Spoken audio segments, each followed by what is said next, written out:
ওয়াকারুজ্জামান ভারতে এলে আরও একটা দেশ কিন্তু এইখানে ইনভলভ। কিভাবে ইনভলভ? খুব গোপনভাবে ইনভলভ। এবং সেইখানে ওয়াকারুজ্জামান ইতিমধ্যেই সেই কলকাঠি নেড়ে দিয়েছেন এবং সেই দেশটি ভারতের সঙ্গে মিলে এই কলকাঠি নাড়তে শুরু করেছে। ইউনূসকে হাঁটানোর কলকাঠি এবং হাসিনাকে বসানোর কলকাঠি।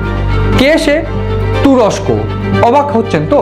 প্রাথমিকভাবে এই তথ্য উঠে আসছে যে ভারতে যে ওয়াকারুজ্জামান আসছেন সেটা কিন্তু লাস্ট কয়েকদিনের ঘটনাক্রমের পর সিদ্ধান্ত হয়েছে যে তিনি এখানে এসে কথা বলবেন বিভিন্ন সামরিক কর্তাদের সঙ্গে।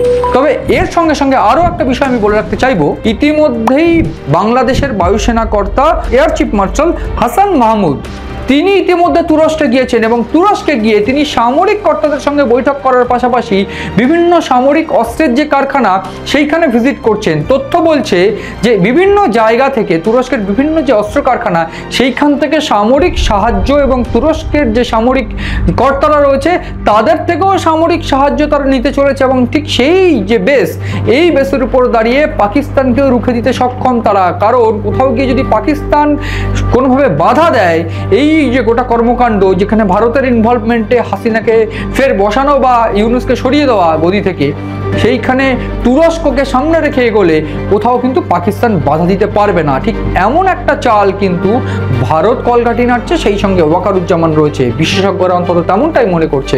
ফলে এই একটা বিষয় কিন্তু গুরুত্বপূর্ণ দিক। আরও যে বিষয়টা আমি জানাবো আপনাদের, একটা স্ট্র্যাটেজিক মুভ হতে পারে এইরকম যে পাকিস্তান যখন বাংলাদেশকে সঙ্গে নিয়ে সেভেন সিস্টার্সকে টার্গেট করার চেষ্টা করলো, ঠিক তখন ভারত মায়ানমারকে গিয়ে বাংলাদেশকে ঘিরে ফেললো। ফলে এইটা পরিষ্কার হয়ে গিয়েছিল যে কোনোভাবে আমেরিকা বা পাকিস্তান ভারতের সঙ্গে সংঘাতে গেলেও বাংলাদেশকে জড়াতে পারবে না, যাতে সেভেন সিস্টার্স অ্যাটাক হতে পারে বা সেভেন সিস্টার্স সমস্যার মুখে পড়তে পারে। এবং সেই জায়গায় ভারতীয় বায়ুসেনারা কিন্তু সেটা আটকে দেয়। এবং তার পাশাপাশি চীন, এই দুটো দেশ বা পাকিস্তান বাংলাদেশের উপর সহায় থাকলেও এই মুহূর্তে দাঁড়িয়ে তিনি কিন্তু সহায় নেই বা চীন কিন্তু সহায় নেই। অন্যদিকে মোহাম্মদ ইউনূস তিনি আমেরিকায় গিয়ে, নিউ ইয়র্কে গিয়ে ভারত সম্পর্কে যে বিদ্বেষী মন্তব্য তিনি করে এসেছেন যে বাংলাদেশ হিন্দুদের জন্য সুরক্ষিত বা বাংলাদেশের যে বিষয়টা তিনি তুলে ধরেছেন যে বাংলাদেশ খুব ভালো রাষ্ট্র, কোনোভাবেই সংঘাত নেই সেখানে, যদিও তিনি ভুলে গিয়েছেন বা তিনি বলতে ভুলে গিয়েছেন, তারপর থেকে রীতিমতো আন্তর্জাতিক চাপের মুখে তিনি পড়েছেন। তার কারণ গোটা বিশ্বে সেই জুলাই, আগস্ট, সেপ্টেম্বর মাস থেকেই বাংলাদেশের সাধারণ মানুষকে যাতে না বেরোয় এরকম নির্দেশ দেওয়া হয়েছিল।